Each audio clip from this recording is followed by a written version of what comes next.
আমার প্রশ্নকারী এক ভাই আমাকে প্রশ্ন করেছেন, শবে বরাত কোনো সহি দলিল দ্বারা প্রমাণিত আছে কি?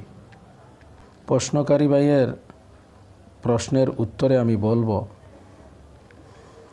শবে বরাত সম্পর্কে অনেকটি হাদিস বর্ণিত রয়েছে। তফসিরে দুর্রে মনসুর ইমাম জালালউদ্দিন সুয়ুতি রহমতুল্লাহ তাআলা আলাইহির প্রসিদ্ধ তফসিরের কিতাব, ওই কিতাবে ইমাম জালালউদ্দিন সুয়ুতি রহমতুল্লাহ তাআলা আলাইহি পবিত্র কোরআনে করিমের আয়াত ইন্না আনজালনাহু ফি লাইলাতিন মুবারাকাতিন ইন্না কুন্না মুনজিরিন, এই আয়াতের ব্যাখ্যায় প্রায় 15টি হাদিস শবে বরাতের ফজিলত সম্পর্কে নকল করেছেন। 15টি হাদিস শবে বরাতর ফজিলত সম্পর্কে নকল করেছেন। পৃথকভাবে হাদিসগুলি দুর্বল, কিন্তু উসুলে ফিকহের একটি কায়দা রয়েছে, কয়েকটি দুর্বল সনদে একটি হাদিস যদি বর্ণিত হয় এবং খুব মারাত্মক ধরনের দুর্বল না হয়, তাহলে সেই দুর্বলতা বিভিন্ন সনদে বর্ণিত হওয়ার কারণে দুর্বলতা দূর হয়ে যায় এবং হাদিস হাসান লিগাইরিহি হয়ে যায়। এই হাদিসগুলো গবেষণা করে বর্তমান বিশ্বের সেরা গবেষক জাস্টিস আল্লামা তকি উসমানী দামাত বারাকাতুহুম বর্ণনা করেছেন যে হাদিসগুলি সমষ্টিগতভাবে মোটামুটি শক্তিশালী হয়ে গেছে। সমষ্টিগতভাবে হাদিসগুলিকে শক্তিশালী মনে করে শবে বরাতর অস্তিত্ব পাওয়া যায় এই দলিলগুলো দ্বারা। এছাড়া একটি হাদিস ইবনে মাজাহ শরীফে বর্ণিত, হাদিসটি মিশকাত শরীফেও বর্ণিত রয়েছে। হাদিস নম্বর মিশকাত শরীফে 1306 নম্বর হাদিস।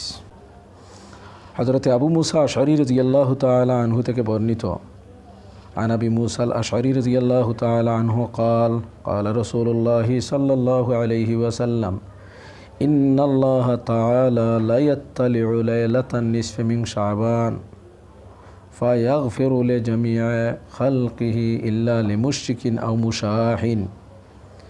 হাদিস শরীফের অর্থ হলো, আল্লাহ তাবারাকা ওয়া তাআলা শাবান মাসের মধ্যরাতে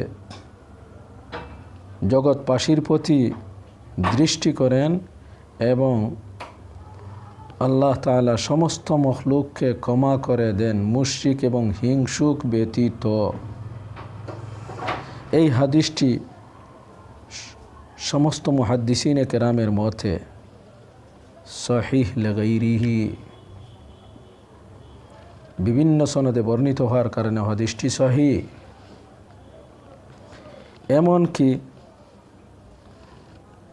নিজেকে মুজতাহিদ ভেবে হাদিস গবেষণা করেন যারা লামজহবিরা, যাদেরকে ইমাম মনে করেন, তাদের অন্যতম ব্যক্তি হলেন আল্লামা আলবানী।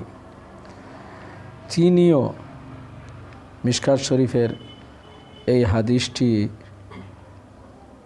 গবেষণা করতে মিশকাত শরীফ বেতাহকিক আল-আলবানী, আল্লামা আলবানী বলেছেন, আল হাদিসু ইনদি কবিয়ুন লিশাওয়াহিদিহি, আল হাদিসু ইনদি কবিয়ুন লিশাওয়াহিদিহি, হাদিসটা আমার কাছে শক্তিশালী, হাদিসের অনেক শাহিদ থাকার কারণে, অন্যান্য হাদিস এই হাদিসের পক্ষে থাকার কারণে। সুতরাং শবে বরাত সহিহ হাদিস দ্বারা প্রমাণিত। ইবনে মাজাহ শরীফের এই হাদিসটি একদম সহিহ। আরও অনেক হাদিস এই রাত্রের ফজিলতের মধ্যে বর্ণিত রয়েছে। তাই মুহাক্কিকিন উলামায়ে কেরাম শবে বরাতকে সহিহ হাদিস দ্বারা প্রমাণিত বলেছেন। আমাদের কিছু ভাইয়েরা যারা হাদিস সম্পর্কে তেমন জ্ঞান রাখে না, এরা কিন্তু শবে বরাত হাদিসে নাই বলে বাড়াবাড়ি করে থাকে। এটা তাদের অজ্ঞতার প্রমাণ। এরা ইলমে হাদিস সম্পর্কে কিছুই জানে না। কথা হলো, শবে বরাত একটি ফজিলতের রাত। আকাবির ও আসলাফ সর্বযুগে শবে বরাতের রাতকে গুরুত্ব দিতেন এবং ওই রাতে বিশেষভাবে আমল বন্দেগী করতেন। ওই রাতে বিশেষভাবে আমল বন্দেগী, একা একা নমাজ পড়বেন, কোরআন তেলাওয়াত করবেন, তসবিহ পড়বেন, জিকির পড়বেন, এভাবেই রাত কাটাবেন। এটাই ফজিলতের রাতের মূলত এবাদতির তরিকা। নফল এবাদতি ইজতেমাইভাবে মূলত শরীয়তের তরিকা নয়। এটা এবাদতির রাত, তবে ইনফেরাদিভাবে এবাদতি করবেন। ইজতেমাইভাবে নফল এবাদতি মূলত এবাদতির তরিকা নয়। কিন্তু একটি কথা বিশেষভাবে বলতে হচ্ছে, রাত অত্যন্ত ফজিলত ও গুরুত্বপূর্ণের রাত, তাই বলে মানুষরা এশার নামাজের জমাতে, মাগরিবের নামাজের জমাতে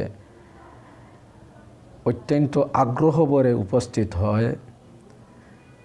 এটাকে কেউ কেউ অপছন্দ করে আর মনে করে শবে বরাত পালন করতেছে। মাগরিবের নামাজে জমাতো শরিক হবে আগ্রহ ভরে, এশার নামাজের জমাতো শরিক হবে আগ্রহ ভরে। এটার নাম শবে বরাত আলাদাভাবে পালন নয়, বরং ফজিলতর রাত্রে তার ফরজের মধ্যে ত্রুটি না হওয়ার জন্য আগ্রহী হয়েছে। অনেক সময় উলামায়ে কেরাম রাত্রের ফজিলত বোঝানোর জন্য, আরও শরীয়তের বিভিন্ন মাসলা মাসাইল বোঝানোর জন্য এশার নামাজের পূর্বে ইলমি মজলিস মসজিদে কায়েম করে থাকেন।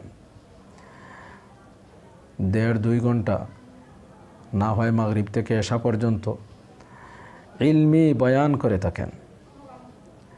এটা শবে বরাত ইলমের চর্চা হয়ে গেল, হাদিস কোরআনের চর্চা হয়ে গেল। এটা শরীয়তে বাধা হওয়ার কিছু নয়। তবে ওয়াজ নসিহত ব্যতীত ইজতেমাইভাবে নমাজ পড়বেন, হুল হাল্লা করে ইজতেমাইভাবে রাত্রে জিকির আজকার করবেন, পুরাটা রাত হুল হাল্লা করে শবে বরাতকে খাস করে, এটা কিন্তু ঠিক নয়। নফল বন্দেগি এনফেরাদি। পাশাপাশি কোনো কোনো বই পুস্তকে বাংলা যেগুলার ভিত্তি দুর্বল, যেগুলার ভিত্তি নাই, এ সমস্ত বই পুস্তকে বাজে লিখেছে শবে বরাতের আলাদা নমাজ, হাজারি নমাজ, 100 রাকাত নমাজ পড়বেন, প্রতিটি রাকাতে কুল হু আল্লাহ পড়বেন 10 বার করে। এভাবে 100 রাকাত নমাজে হয়ে যাবে কুল হু আল্লাহ শরীফ 1000 বার। এটাকে হাজারি নমাজ বলে। এটা বিলকুল ভিত্তিহীন, এটার কোনো ভিত্তি নাই।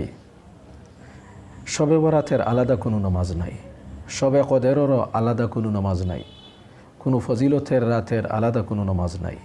ফজিলতের রাতসমূহে 12 মাসের এবাদতি যেরকম, সেই রকমই এবাদতি।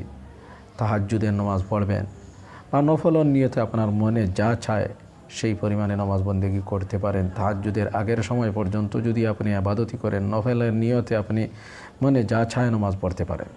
কিন্তু শবে বরাত বলে আলাদা কোনো নামাজ নাই। আর নামাজের যে নিয়ম বলা হয়েছে, শবে বরাতর 1 রাকাতে কুল হু আল্লাহ 10 বার, এভাবে 100 রাকাতে 1000 বার কুল হু আল্লাহ শরীফ পড়ে নেবে। এটা বিলকুল ভিত্তিহীন, এটার কোনো প্রমাণ শরীয়তে নাই। সাহাবায়ে কেরামরাও এমনটা করেছেন বলে এর কোনো প্রমাণ পাওয়া যায় না। আল্লাহ তাবারাক ওয়া তাআলা আমাদেরকে সঠিক জিনিস বুঝে সহি তরিকা মতো আমল করার তৌফিক দান করুন। আমিন, আল্লাহুম্মা আমিন।